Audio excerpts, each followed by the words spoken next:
Cerno. Allô ? Épisode 156.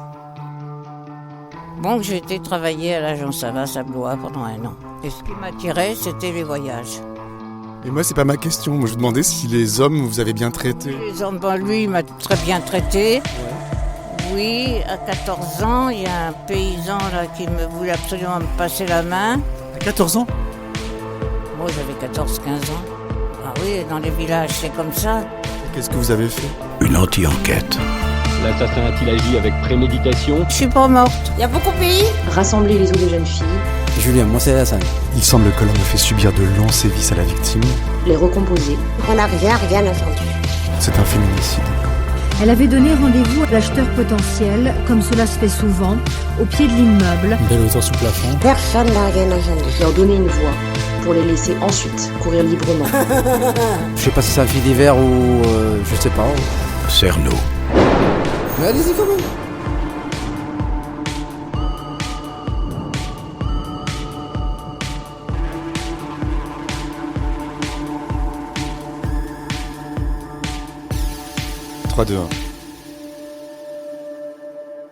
Eh ben, je lui ai coupé son champ de citrouille. C'est vrai ? Ah oui, la police, les gendarmes sont venus voir ma mère. C'est vrai, vous avez fait ça ? Bah oui. Vous êtes défendu ? Vous êtes défendu ? Oui, non, mais c'est moi qui ai eu tort, parce que... Bah si, oui, mais les gendarmes, c'est moi qui avais tort, quoi. Qu'est-ce qu'ils vous ont dit, les gendarmes ? Bah, j'ai été sous surveillance pendant 1 an. Ah bon ? Oui, surveillance par des assistantes sociales. Oh, c'était pas la police, hein.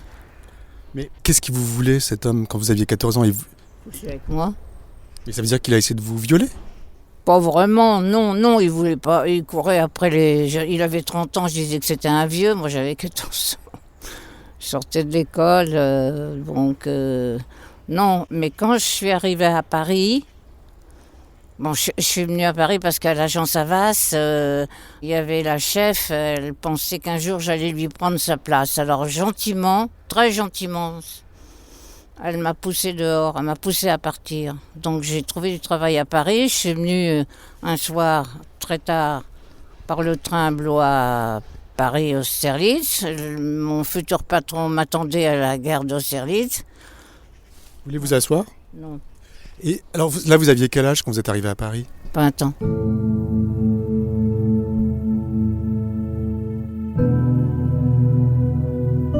Quand je me suis retrouvée dans le métro, c'est ridicule à dire maintenant, je me suis sentie en sécurité. C'est-à-dire, pourquoi ? Parce qu'il n'y avait plus ces gens qui vous couraient après, parce que dans les villages c'est comme ça, on essaie de vous renverser sur une bouche de paille quand vous allez chercher le lait, ou... Oh oui, non, mais il se passait plein de choses, mais ça doit continuer. Sûrement. Mais les filles, maintenant, peut-être qu'elles sont plus évoluées, donc... j'ai beaucoup de chance. Moi, je me suis sentie en sécurité dans le métro. Maintenant, je dirais pas ça. Vous ne vous sentez plus en sécurité maintenant ? Non, j'ai peur de rien. J'ai jamais vraiment eu peur de rien, sauf qu'on me fasse faire des choses que j'ai pas envie. Mais ça vous est arrivé, j'imagine. Non, j'ai toujours fait ce que j'ai voulu. Parce que vous dites que si on vous a couru après, vous parlez d'hommes qui vous ont harcelé. Mais c'était les paysans de l'époque. Il n'y en a pas un qui est arrivé à ses fins ? Oh non. Tant mieux. Non. Oh non. Pourquoi ? Parce que vous étiez quelqu'un de... Non, Vous arriviez à vous défendre ? parce que j'arrivais à me défendre. Mais les filles qui n'arrivent pas à se défendre... Comment vous faites pour ça, pour vous défendre, vous ? Moi, non, j'ai jamais eu vraiment de problème, à part la campagne. À Paris, non. Et comment vous faites ? C'est quoi votre secret pour vous défendre ? Bon, j'en ai pas, mais j'ai pas à me défendre, non. Des fois, au bureau, il y avait des problèmes parce que quand il y a eu la guerre en Yougoslavie, là, les Turcs ne pouvaient plus passer par cette région, donc ils passaient par la Grèce. Mais ils remontaient jusqu'à Salonique. Et il y a eu beaucoup de problèmes. Il y a des milliers, j'ai fait des milliers de billets. Un jour, un Turc assez érudit, il voulait que je rembourse ses billets de retour parce que je ne sais pas comment il était rentré, mais je ne pouvais pas. C'était pas possible, il fallait voir la compagnie. Et il voulait me tuer au bureau. Donc, oui. Il a été agressif, quoi. Oh bah plus que ça, oui, il a cassé la vitre qui était sur le comptoir. Donc mon patron qui avait une agence pas très loin rue de l'Échelle, il est arrivé et la police aussi. Et alors, comment vous êtes défendu? Ben rien, j'ai été stoïque. Il a cassé la glace, il s'est coupé la main très gravement. Et ben, la police l'ont emmené. Une autre fois, j'ai eu un problème avec un couple parce que j'avais vendu des billets Paris, des charters, Paris-Héraclion. Mais voilà que l'avion, il faisait une escale à Athènes. Et il ne voulait pas faire escale. Donc il m'a agressé, il voulait le remboursement. Donc ça a pris des proportions vraiment très graves, très importantes. Donc il m'a embêté. Mon patron est encore revenu. On a fait le chèque, on lui a remboursé. Ben, j'ai dit maintenant que l'affaire est réglée pour Paris-Athènes. Maintenant, c'est moi, Françoise Robert, qui va discuter avec vous. Donc j'ai contourné ma place vers lui dans l'agence de voyage et je lui ai foutu ma main sur la figure. Ah bon? Ah bah oui, parce qu'il m'avait agressé vraiment. Oui, c'était personnel là, c'était plus l'agence. Je l'ai prévenu. C'est plus l'agence. On vous a remboursé, vous avez votre chèque dans la poche. Voilà, maintenant vous allez avoir affaire à Françoise Robert.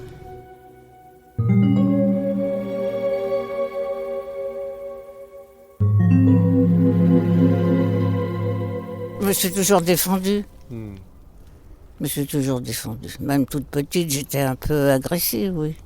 Ah oui? Bah, vous savez, quand on est dans une famille pas privilégiée, il faut savoir se défendre. Et ma mère m'a incité à ça aussi, malgré elle. Malgré que c'était une femme de la campagne. Hein. Comment elle s'y est prise?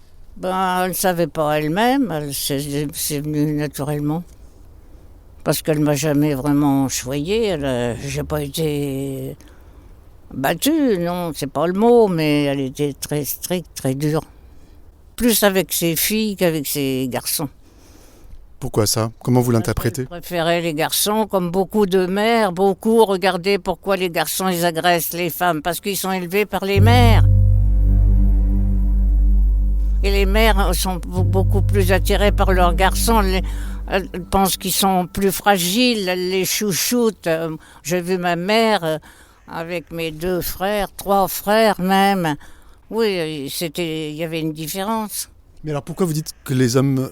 Vous dites c'est pour ça que les hommes agressent les femmes? Leur mère, ils sont souvent mal élevés. Et c'est pour ça qu'ils agressent les femmes? Bah ouais, moi je pense qu'il y a une partie de vrai. Mais vous savez ça. Bah justement, c'est ce que j'aimerais comprendre. Ben si, les femmes sont bien plus cool avec leurs fils, à mon avis. Enfin, dans ma famille, c'était comme ça. C'est-à-dire qu'elles les mettent tout en haut de la hiérarchie, en fait. Oui, parce que toujours, comment le monde a été mené pendant toute une époque par les mecs. Hein. Moi, j'ai vu une photo des hommes politiques il y a 50 ans, il y avait une femme. Vous le savez bien. Bien sûr. Bon, ça continue. Ça continue? Bon, pour moi, oui, ça continue. J'en souffre pas, mais peut-être qu'il y a des gens qui en souffrent. Mais il y a beaucoup de femmes qui sont très érudites et qui ont fait le nécessaire pour ça et qui en parlent. Mais vous, en même temps, vous dites que vous savez vous défendre. Oui, vous n'avez peur de rien. Ici, un jour, il y a un type là, qui est venu taguer mes chats en rouge. Je lui ai donné j'avais le balai, justement, j'ai donné un coup de balai. Vous n'avez pas peur? Il m'a foutu un coup de poing, oui. Aïe. Oui. Je suis pas morte. Vous savez, la violence, elle existait un petit peu à mon époque, mais maintenant je vois que ça existe bien plus. Vous pensez ça? Oui, ça se voit. On est dans un monde violent? Oui. Mais peut-être qu'ils ont... Ils n'ont pas raison, là n'est pas la question, mais peut-être qu'ils ont du souci à se faire pour leur avenir. Les jeunes, à l'heure actuelle, oui, l'avenir n'est pas rose. Donc vous dites que la violence, ça vient des mères qui chouchoutent trop? Pas toujours, non, la violence pour les femmes, pour les agressions sur les femmes. Il y a beaucoup d'agressions sur les femmes. Et de meurtre aussi. Ah, ça va jusqu'au meurtre, oui. Justement, la dernière fois qu'on s'était vu, j'étais venu voir une tombe d'une victime de Thierry Paulin. On avait parlé de Thierry Paulin, vous vous souvenez? Et vous m'aviez dit que vous l'aviez vu, vous étiez là le jour de son arrestation au Monoprix de la Place Blanche. Ah, oui. Sauf que je me suis rendu compte après, vous ne parliez pas de Thierry Paulin, vous parliez de Guy Georges. Oui, c'était Guy Georges. Mais après, j'ai repensé, parce qu'à l'époque, je pouvais penser. Maintenant, je ne pense plus. Vous pensez plus à ça? Oh non, je vis tranquillement, ce qui m'est jamais arrivé en fait. Depuis que je suis vieille, je vis tranquillement. Ah ouais. Voilà, ainsi va la vie. Qu'est-ce que vous avez fait de votre vie, Françoise? Rien. J'ai travaillé. Je travaillais depuis l'âge de 5 ans, 6 ans, fallait travailler. S'occuper d'aller chercher l'herbe. Ma mère, elle avait 200 lapins. Après l'école primaire, il fallait aller chercher l'herbe. Il fallait aller dans les bois, ramasser le bois mort. Il fallait travailler tout le temps, parce qu'on était pauvres. À 14 ans et demi, j'avais 14 ans et demi quand j'ai passé mon certificat d'études. Je suis la 2e du canton, mais après, il fallait que je travaille. Du jour au lendemain, j'ai dû travailler. Je suis allée travailler pendant 1 an dans une ferme. Et pour quelqu'un qui est jeune, c'est très difficile. Et quand je vous demande ce que vous avez fait de votre vie, vous me dites rien. C'est pas rien, travailler. J'ai travaillé. Moi, j'ai que le souvenir du travail. La preuve. Pourquoi je suis venue au cimetière? Parce que quand j'ai pris ma retraite en 2000, je ne pouvais pas rester chez moi, j'avais eu l'habitude de toujours travailler. Et puis le travail au bureau, c'était 9h du matin, mais je rentrais, il était 11h ou minuit le soir. Donc l'hiver, c'était différent, donc je travaillais tout le temps. Donc quand j'ai pris ma retraite, je ne savais pas ce qui m'arrivait en fait. Enfin, je savais, mais bon, j'ai trouvé cette occupation, mais je ne suis pas venue au cimetière pour soigner les chats, je suis venue pour jardiner. Parce que mon enfance a été aussi dans le jardin, à planter les tomates, et je ne sais quoi, enfin bref, voilà. Ouais. Je suis une paysanne. Mais si je suis venue à Paris, bon, c'est parce qu'on m'a un peu forcée, mais en plus, si je ne suis pas repartie à la campagne quand j'ai pris ma retraite, c'est que j'avais mes amis à Paris, ma vie à Paris, et qu'à la campagne, j'avais plus envie de retourner. Mais j'ai fait beaucoup de choses, j'ai planté beaucoup de choses, mais maintenant je ne peux plus le faire, c'est trop dur, je suis trop vieille. Pour rempoter les rhododendrons, c'est trop dur, c'est trop lourd. Je ne peux plus le faire. Sur ça, je vous dis, il y a des choses que je ne peux pas faire. Mais il n'y a pas que moi, hein. Tout le monde est à la même enseigne quand on travaille. Il y a un temps pour tout. Mais en fait, oui, du coup, vous dites que vous n'avez rien fait, mais vous aviez au contraire une vie très remplie. Oui, parce que je travaillais. Je ne savais rien faire d'autre.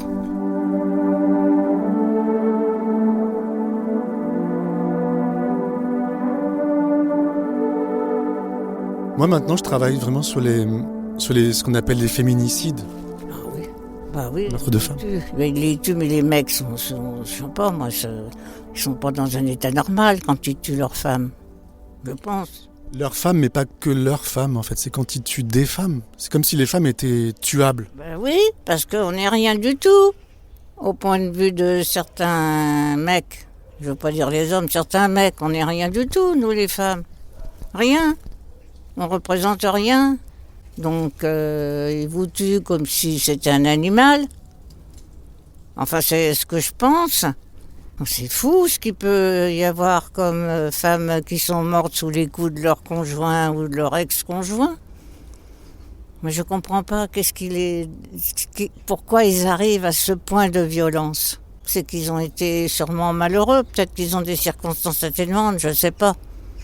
Peut-être qu'on est dans une culture comme ça, on baigne dans une culture où les femmes sont tuables. Parce que la modernité, je sais pas, on ne s'est pas adapté, ils se sont pas adaptés. Ben oui, ils se sont pas vraiment adaptés, peut-être qu'on va s'adapter dans 50 ans, 100 ans, je sais pas, mais je n'y crois plus. Bon, c'est mal barré, hein. Oui, ça c'est mal barré, ça c'est sûr que c'est mal barré. Mais bon, c'est moi qui ai planté cet arbre. C'est un oranger du Portugal. Ça sent bon. Oh, ça c'est mon ancienne cliente. Oui, Josette. Oui, je vais vous voir. Ah, ça sent bon, c'est un oranger du Portugal. Ça sent très bon. Et quand il est en fleurs, alors je vous dis pas. Il y a une fleur, là. Ah bah vous sentez, c'est fou. Ah oui, ça sent bon. Ah oui, je l'ai planté vraiment il y a 5-6 ans, mais ça pousse à vitesse grand V. Alors là, c'est une ancienne de mes clientes, une femme qui a voyagé dans le monde entier, même au Fidji. Qui va au Fidji? Les rugbymen. Bon, enfin bref, elle a voyagé avec ses parents sont enterrés là. Et elle m'apporte des croquettes pour les chats. 6 kilos de croquettes. Oh, j'en ai plein, moi. 6 kilos de croquettes tous les mois. Moi, j'ai arrêté de donner des croquettes à mon chat, il faut que je vous les apporte. Ah bah oui. J'ai plus des sacs entiers. Ah bon. Et vous allez les stocker où? Eh ben, ça dépend de comment c'est, parce qu'elle les met dans le seau, là, ici. Vous voyez? Il y a un seau. C'est fait pour. Quand vous me dites, Françoise, nous les femmes, on n'est rien du tout. On n'est rien du tout. Ça, vous l'avez senti, vous? Dans votre vie? Bon, non, moi, je me considérais comme un garçon. Comme un garçon? Bon, c'est-à-dire? J'ai été élevée avec 2 garçons, donc j'avais on jouait au foot, avec des ballons qu'on rafistolait. Mes frères avaient des copains, donc j'étais toujours avec les garçons. Oui, c'est pour ça que j'ai des amis garçons. Je suis plus, ça m'ennuie, j'ai plus d'attirance pour les garçons. Mais la plupart de mes amis, ils préfèrent la junte masculine. Ils sont homosexuels? Voilà, donc je pense que j'ai peur des hommes, inconsciemment. Qu'est-ce qui vous fait peur? Je sais pas tout, qu'il y a quelque chose, de leur façon de penser surtout. Il doit y avoir quelque chose, mais c'est inné ça, c'est pas pensé, c'est pas... C'est presque animal. Oui, c'est animal, moi je suis comme un animal. D'abord j'ai été élevé un peu comme ça. Ouais. C'était dur quand même. Mais bon. Non. Vous pensez que les homosexuels sont peut-être... Oh ben, les homosexuels, premièrement déjà, ils n'ont pas de femmes, ils ne tuent pas leurs femmes. Hein. Ils ne sont pas violents. Enfin, moi, les amis que je connais, ils ne sont pas violents du tout. Bon. Moi, j'ai un ami, il a maintenant 70 ans, il y a 30 ans qu'on se connaît, on n'a jamais eu de problème ensemble.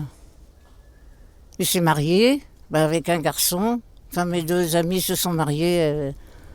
Bon, ça m'a perturbée, mais parce qu'il y a quelque chose qui me dépasse, mais voilà. Moi, je voulais pas me marier parce que j'ai vu ma mère élever ses 5 enfants très péniblement, travailler jour et nuit. J'ai dit si c'est ça d'avoir des... Parce que le mariage, pour moi, c'était égal d'avoir des enfants. Et quand je suis partie de Blois, j'avais un fiancé platonique, à l'époque c'était comme ça. Et il est arrivé un jour me chercher au bureau en me disant « Oh, j'ai devancé, c'était la guerre en Algérie, j'ai devancé mon appel militaire pour qu'on se marie plus rapidement. » Un mois après, je suis partie à Paris. Les parents sont venus me chercher. Moi, je ne veux pas rentrer à Blois. Vous êtes enfui? Je vais me marier avec 3 ou 4 enfants, comme ma mère, travailler, bosser. Non, moi, je veux être indépendante, je veux gagner ma vie et être responsable. Mais de moi, pas d'une famille. C'est égoïste, ce que je dis. Mais non, mais écoutez, je vais vous laisser parce qu'il faut que j'aille voir Josette. Oui. Est-ce que je peux prendre votre numéro de téléphone ou c'est... Oui, alors je vais vous donner mon fixe. 01 42 52. Vous êtes là le mardi et le jeudi? Je suis là au cimetière le mardi, jeudi, samedi matin et dimanche toute la journée. Je vais venir pour vous apporter des croquettes. Oui. Pour prendre vos nouvelles aussi. Là, voilà, dans le seau là. Ça m'a fait tellement plaisir de vous voir. Je vous aime tellement, Françoise. Écoutez, c'est gentil, moi aussi, mais c'est vrai, ça me rappelle plein de souvenirs. Oh oui. Soignez-vous bien, défendez-vous bien. Oui, maintenant je risque plus rien. Hein. C'est l'avantage, le privilège de l'âge. À bientôt. Salut, Françoise. J'avais pas reconnu Françoise. Et elle non plus d'ailleurs. Le temps passe. Je l'ai trouvée très affaiblie. Moins joyeuse. Je repasserai la voir bientôt. Avant de quitter le cimetière, je vais essayer de retrouver la tombe de Johanna Secaresco pour me recueillir un moment. Elle a été victime d'un féminicide en 1984 et je viens de recevoir un SMS de maître Florence Rowe qui s'est pas excusée pour ce matin mais qui me propose un rendez-vous pour cet après-midi. J'y crois plus. Est-ce que j'y vais ou pas?